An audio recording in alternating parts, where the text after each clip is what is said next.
திருப்பத்தூர் மாவட்டம் வாணியம்பாடி அடுத்த நாயனசெருவு கிராமத்தைச் சேர்ந்தவர் விஜயன். இவரது மனைவி வெண்ணிலா. இவர்களுக்கு 4 வயதில் ஒரு பெண் குழந்தை உள்ளது. இந்த நிலையில் கடந்த மார்ச் மாதம் 17ஆம் தேதி குடிபோதையில் வீட்டுக்கு வந்த விஜயன் மூச்சு திணறி உயிரிழந்ததாக கூறி காலையில் அவரது மனைவி வெண்ணிலா கதறி அழுதார். வெண்ணிலாவின் நடவடிக்கை சரியில்லை என்றும் விஜயனின் சாவில் சந்தேகம் இருப்பதாகவும் அவரது குடும்பத்தினர் போலீசில் புகார் அளித்தனர். கணவரை பறிகொடுத்துவிட்டு ஒரு பெண் குழந்தையுடன் தவிப்பதாக வெண்ணிலா அழுது புலம்பியதில் அவரிடம் போலீசாரால் தொடர்ந்து விசாரிக்க இயலவில்லை. பிணக்கூராய்வு அறிக்கையில் விஜயன் மது அருந்தி இருந்தது உறுதியானது. அவர் மூச்சு திணறி உயிரிழந்ததாகவே பிணக்கூராய்வு அறிக்கையும் வந்தது. உடலில் வேறு காயங்கள் ஏதும் இல்லை.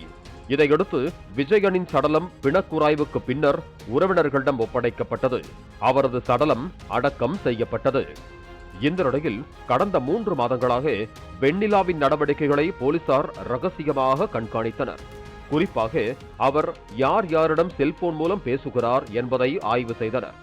இந்த நிலையில் சந்தேகத்திற்கிடமான வகையில் குறிப்பிட்ட எண்ணில் பல முறை வெண்ணிலா பேசியது கண்டுபிடிக்கப்பட்டது. அந்த எண் அதே ஊரைச் சேர்ந்த சஞ்சய் என்பவரின் செல்போன் எண் என்றும் அவர் தற்போது சிங்கப்பூரில் இருப்பதும் தெரிய வந்தது. இதையடுத்து யார் இந்த சஞ்சய் என்று விசாரித்த போது விஜயன் உயிரோடு இருந்த சமயம் வெண்ணிலாவுடன் சஞ்சய் பேச்சுவார்த்தையாக இருந்ததாகவும் இதனை கண்டித்து ஊரார் சப்தம் போட்ட நிலையில் சஞ்சய் சிங்கப்பூர் புறப்பட்டு சென்றதும் தெரிய வந்தது. இதனைத் தொடர்ந்து வெண்ணிலாவின் செல்போன் தொடர்புகளை விரிவாக ஆய்வு செய்த போது விஜயன் உயிரிழந்த அன்றும் அதற்கு முன்பாகவும் சஞ்சய் பல முறை வெண்ணிலாவுடன் செல்போனில் பேசியிருப்பதையும் கண்டுபிடித்தனர். இதனை ஆதாரமாக கொண்டு வெண்ணிலாவை போலீசார் அழைத்து நடத்திய கிடுக்குப்பிடி விசாரணையில் தனது கணவர் விஜயனை கூலிப்படை மூலம் கொலை செய்ததை வெண்ணிலா ஒப்புக்கொண்டதாக போலீசார் தெரிவித்தனர். தினமும் விஜயன் மூக்குமுட்ட மது குடித்து விட்டு வந்து தூங்கி விடுவதால் வெண்ணிலாவுக்கு சஞ்சயுடன் பழக்கம் ஏற்பட்டுள்ளது.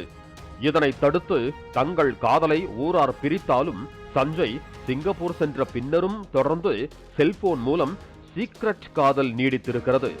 காதலுக்கு இடையூறாக இருக்கும் விஜயனை தடயமே இல்லாமல் தீர்த்து கட்ட சிங்கப்பூரில் இருந்தே ஸ்கெட்ச் போட்டு கொடுத்துள்ளான் சஞ்சய். சம்பவத்தன்று போதையில் தூங்கிக் கொண்டிருந்த விஜயனை சஞ்சய் திட்டமிட்டபடி வெண்ணிலாவின் வீட்டிற்குள் புகுந்த சஞ்சய் அனுப்பிய 4 பேர் தலையணையை முகத்தில் வைத்து அழுத்தி கொலை செய்திருக்கிறார்கள். இரவு முழுவதும் கணவரின் சடலத்துடன் விழித்திருந்த வெண்ணிலா காலையில் எழுந்து கணவர் மூச்சு திணறி உயிரிழந்து விட்டதாக கூறி நாடகமாடியது விசாரணையில் தெரிய வந்துள்ளதாக போலீசார் தெரிவித்தனர். இதையடுத்து வெண்ணிலா, சபரிவாசன், அழகிரி, சக்திவேல் மற்றும் 16 வயது சிறுவன் என 5 பேரை கைது செய்த காவல்துறையினர் நீதிமன்றத்தில் ஆஜர்படுத்தி சிறையில் அடைத்தனர். மேலும் கொலைக்கு மூளையாக செயல்பட்ட சிங்கப்பூர் காதலன் சஞ்சய் வெளிநாட்டில் இருக்கும் நிலையில் அவரை கைது செய்ய தேவையான நடவடிக்கைகளை காவல்துறையினர் மேற்கொண்டு வருகிறார்கள். பாலிமர் செய்திகளுக்காக வாணியம்பாடி செய்தியாளர் விஜயகுமார். பிளே ஸ்டோர் மற்றும் ஆப் ஸ்டோரில் இருந்து பாலிமர் செயலியை QR கோடு மூலம் பதிவிறக்கம் செய்யுங்கள். செய்திகளை உடனுக்குடன் பெறுங்கள்.